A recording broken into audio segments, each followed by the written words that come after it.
action. I'm giving you the tools, right? I'm giving you the sandbox. I'm setting the table for you. But it's up to you to decide what you want to eat. Master Chief is human.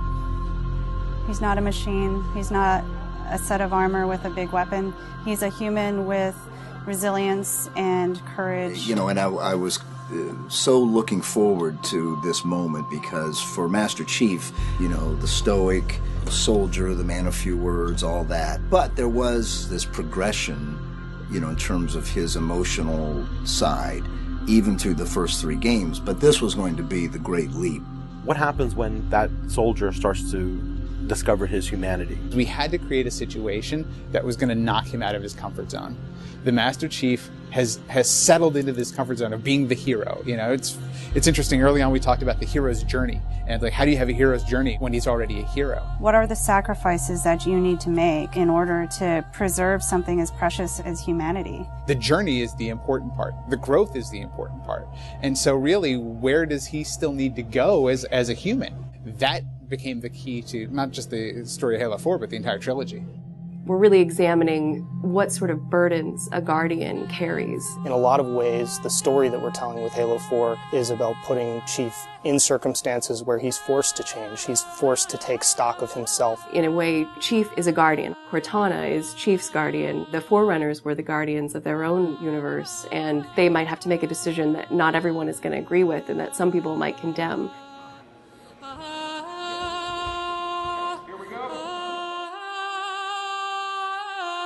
It's almost like you're a little kid and you're just playing make-believe again. So you imagine everything. The table's here. The plinth for Cortana is here. There's a window here. Ready, go.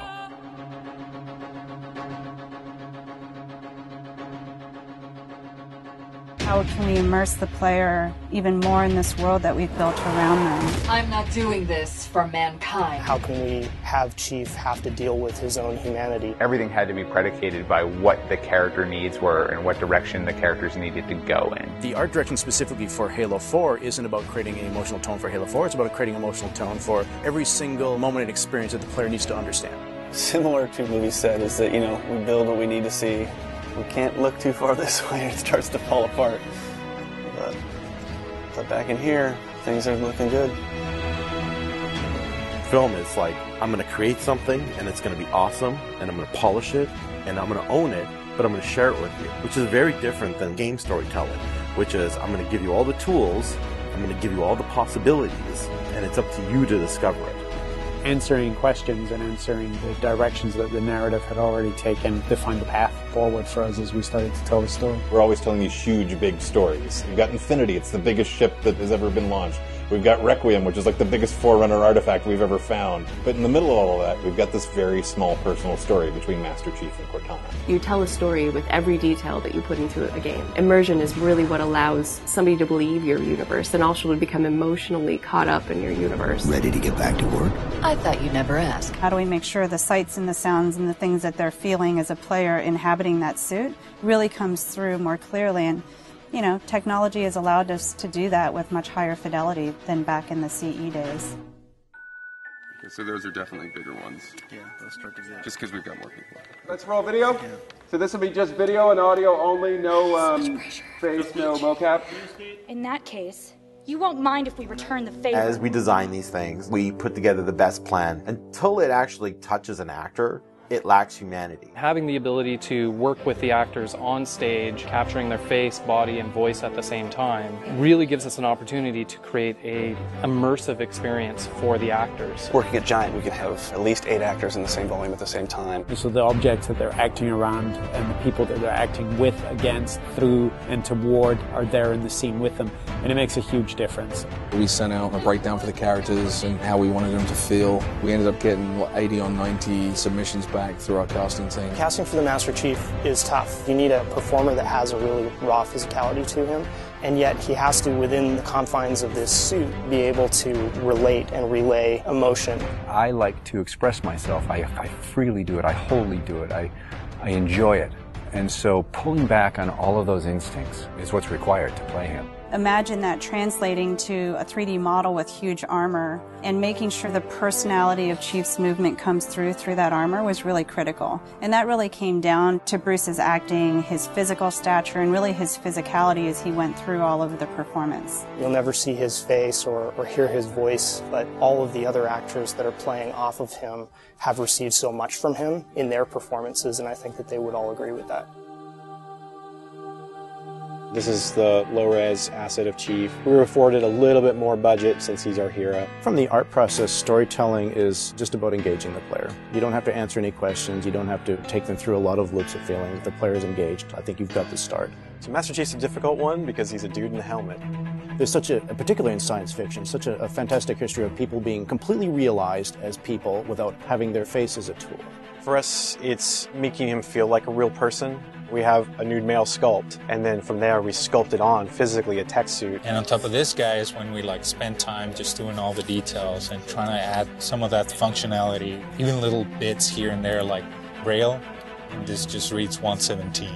I think it's connected to having even more modern visual flow when it comes to his lines, his design, the way you follow the outline of Master Chief. Trying to put it into an area where it feels realistic, that it feels kind of tankish. What do you think of a tank? You think square, you think metal, there's some wear and tear on the edges. So those things we want to grab, put them on the Chief so it communicates that. The fingers are missing here on these. They have armor caps that come on, but he doesn't have armor caps on his trigger finger or thumb finger so that he could have more tactile sense when he's shooting and loading his weaponry. The last thing we just changed was his visor. His visor picks up the elements based on the room that he's in. We want to take every inch of the character to tell a story as much as we can.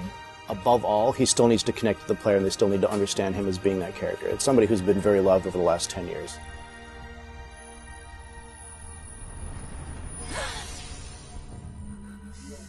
The irony here, right, is that we have a character who's not human at all in Cortana. I was put into service 8 years ago.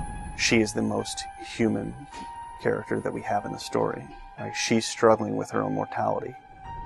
AIs deteriorate after 7, Chief. That's something that everybody struggles with. That's the most, human it gets. If we can just get back to Earth and find Halsey, she can fix this. Everyone has to figure out what it means to die. She's strong, she's convicted. She herself is going through a really difficult time in understanding the things that are happening to her. We were looking for somebody who really could bring just fire and stuff that's required for some of those sequences. We needed to make sure we found someone that had some innocence to her, but also could be very strong at the same time. If you imagine that you could have 20 emotions at one time, she has that. I will not allow you to leave this planet! She's really the heart of the game and the heart of Master Chief, and explains what's going on and why it's a problem. I didn't mean to. I didn't mean to do that. Cortana is certainly our biggest human connection, I think, with the entire story. How can we see these subtle details in her facial structure? It's the Forerunner symbol for Reclaimer. So this is the baseline where we started from Cortana, and then we go through and tweak and modify, having all these different elements moving throughout her that make her feel alive constantly. We wanted to make it to where you could have code flow lines start from every digit from her toes to her hands, and then be able to flow all the way up into her head. What you experience is her taking care of you as a player from a gameplay perspective, but I think you also start to get a sense of how she takes care of the human side of Chief. Wake me when you need me. They spotted us. Bringing Jen and Steve in and having them layer their voices over the character performances in the cinematics, that just brought the whole experience together. You look at just the number of lines that the Chief has had over the course of the franchise, and it's not a lot. How much firepower would you need? And yet people will immediately call you out on the Master Chief's voice being something very distinctive and important to them. The funny thing is that they've had this off-screen chemistry because they didn't actually meet until last year. Not only is this the first time they've ever sat together on a panel, this is the first time they've ever been in the same room or even met. So seeing them meet and seeing them have that chemistry in real life and seeing how they acted together in scenes, just felt like we just missed this opportunity for all these years to actually get them together and get something even more memorable and more exciting out of them. In the beginning, they were great choices for those characters. Steve has this very stoic personality that comes through in his few words. The same way Jen's voice is confident and it's strong, but it can also be playful. You do know you don't have to wait until the last minute just to impress me, right? In many ways, Halo 4 is the first act. We want a player to be able to ask themselves what it is to be a hero. Is the sacrifice worth it? I often think of him as like Atlas, you know, like he's got the weight of the world on his shoulders all the time. Chief and Cortana are the same person, but she has always been the reflection of his humanity. People don't play Halo to watch a soap opera, and yet you don't want to just be kind of pulp. To me, it's a natural progression of this story, and it takes this relationship to the place it should go to.